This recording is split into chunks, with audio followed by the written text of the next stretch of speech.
Si vous êtes nouveau sur la chaîne, n'oubliez pas de vous abonner et de liker la vidéo. On commence.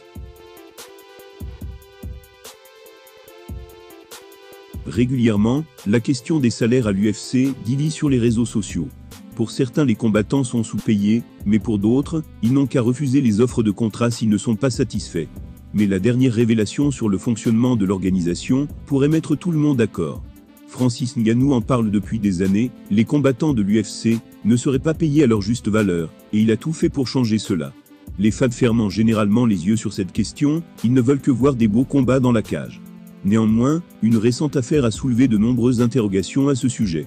Avant son combat à Las Vegas le week-end passé, Themba Gorimbo a dévoilé n'avoir que $7 sur son compte en banque.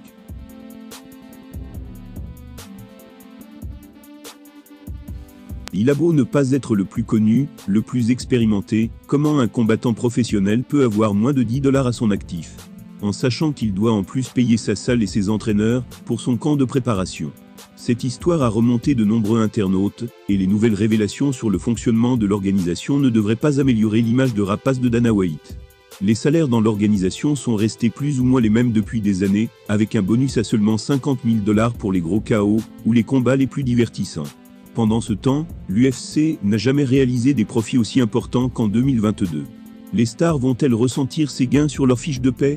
Il en va presque de la réputation de Dana White sur cette question. D'après les rapports sur le bilan financier de la fédération, les combattants n'ont reçu que 13% des revenus de l'UFC en 2022, alors même que le profit de l'organisation dépasse celui de toutes les autres promotions réunies.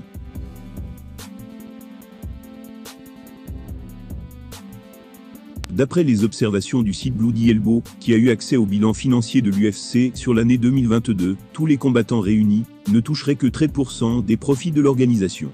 Ce qui signifie que les 87% restants vont directement dans la poche de Dana White et des autres patrons. Une disparité assez énorme quand on sait que ce sont ceux qui enfilent les gants, qui font le show dans la cage et qui méritent la reconnaissance. Pour les fans, il n'y a qu'une seule solution pour équilibrer cela. Il s'agit de la montée en puissance du PFL de Francis Ngannou. Un tweetos a par exemple déclaré « Si le PFL continue de se développer sans regarder ses profits, et que les contrats se terminent à l'UFC, il pourrait y avoir un changement dans qui domine le marché du MMA. Le PFL a besoin d'un meilleur contrat télé, et on pourrait voir les combattants payer ce qu'ils méritent. Alors que les meilleurs boxeurs de la planète peuvent prendre jusqu'à 50% des revenus d'une soirée de gala, tous les combattants UFC doivent se contenter de 13%. Une révélation qui donne raison à Francis Ngannou et son combat.